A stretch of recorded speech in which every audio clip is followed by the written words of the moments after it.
serta amanat. Dengan segala hormat yang majlis mempersilakan Yang Berhormat Tan Sri. Bismillahirrahmanirrahim.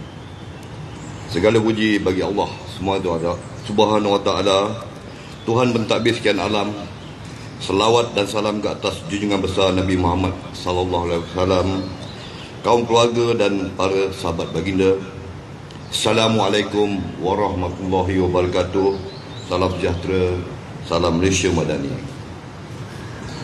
Terima kasih kepada pengacara majlis dan terima kasih juga kepada Asisten Superintendent Polis Muhammad Kudri bin Sulaiman dari bahagian agama dan kaunseling dalam memimpin doa pada pagi ini.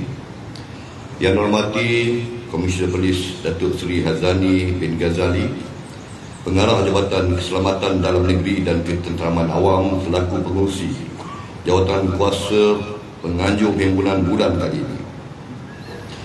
Yang dihormati Datuk Seri Pengarah Jabatan PDRM, yang dihormati Datuk-Datuk, pegawai-pegawai kanan PDRM, seterusnya tuan-tuan dan puan-puan yang dihormati sekalian. Sebagai mukadimah bicara, dipanjatkan segala puji kepada Allah Subhanahu wa ta'ala kerana izinnya juga kita dapat sama-sama pada pagi ini dalam perhimpunan bulanan Ketua Polis Negara, Anjuran Jabatan Keselamatan Dalam Negeri dan Ketenteraman Awam. Warga pasukan yang dikasihi, terlebih dahulu saya mewakili seluruh warga pasukan merakamkan setinggi-tinggi penghargaan dan ucapan terima kasih kepada pihak kerajaan atas peruntukan dan inisiatif yang telah diumumkan oleh Yang Amat Berhormat Perdana Menteri dalam pembentangan Belanjawan 2024 pada 13 Oktober 2023 yang lalu. Polis Negara Malaysia atau PDRM akan memastikan peruntukan yang diterima dimanfaatkan sepenuhnya dengan tata kelola kewangan secara berhemah dalam memberikan perkhidmatan kepolisan terbaik kepada masyarakat. Hadirin hadirat yang dimuliakan, Jabatan KDNKA mempunyai fungsi dan juga peranan yang amat besar dalam mempertahankan keselamatan dan ketenteraman awam di negara ini. Ia bukan sahaja tertumpu ke arah menjaga keselamatan di darat, bahkan turut meliputi ruang udara dan perairan negara. Begitu juga ancaman jenayah rentas sempadan yang dilihat semakin kompleks.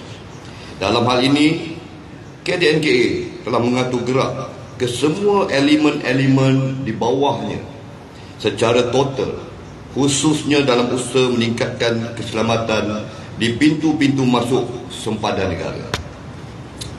Jabatan ini juga telah melancarkan pelbagai operasi bersepadu dengan mengatur gerak aset milik pasukan seperti kereta perisai, unit berkuda, termasuklah pemantauan udara menggunakan helikopter dan drone di kawasan sempadan negara.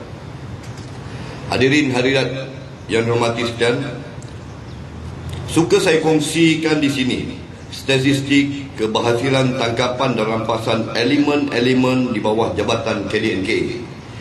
Sejumlah 6,476 kes dilaporkan dari Januari hingga September 2023, melibatkan 4,356 tangkapan dengan nilai rampasan keseluruhan berjumlah RM789.99 juta.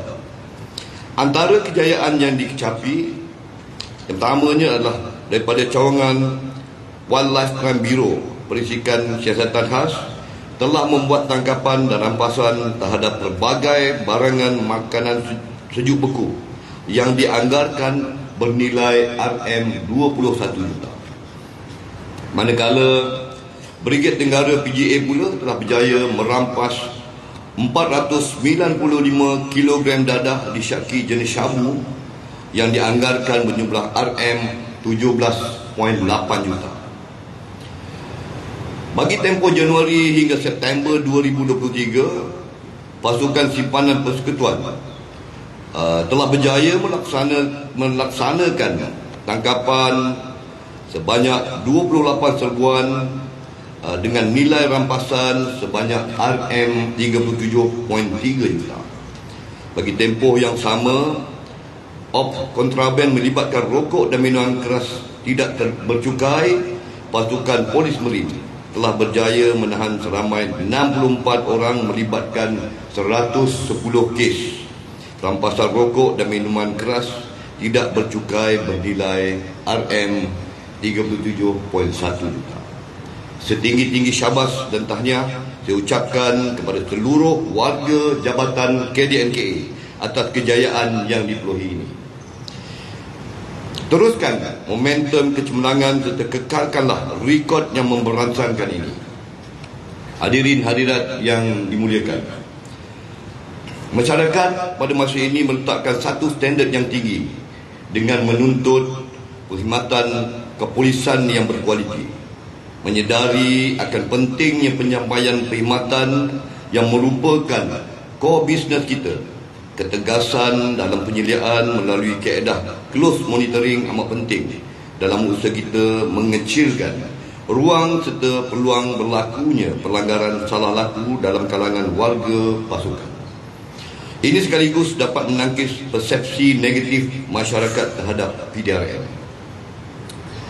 Saya ingin menarik perhatian hadirin berhubung Peraturan 3C, Peraturan Pegawai Awam, Kelakuan dan Tata Tertib 1993. Semua ketua jabatan, pegawai pemerintah dan penyelia hendaklah bertanggungjawab sepenuhnya ke atas penyediaan dan pemantauan terhadap pegawai polis di bawah seliaan masing-masing tanpa pilih kasih atau berat sebelah.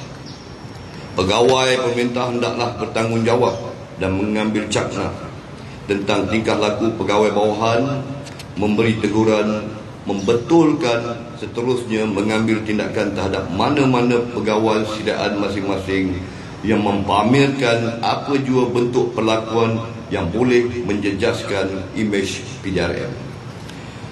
Justru saya mahu semua pegawai pemerintah memulakan pendekatan yang lebih agresif dalam memperkasakan peraturan ini secara menyeluruh ke arah meningkatkan penyampaian perkhidmatan kepada masyarakat.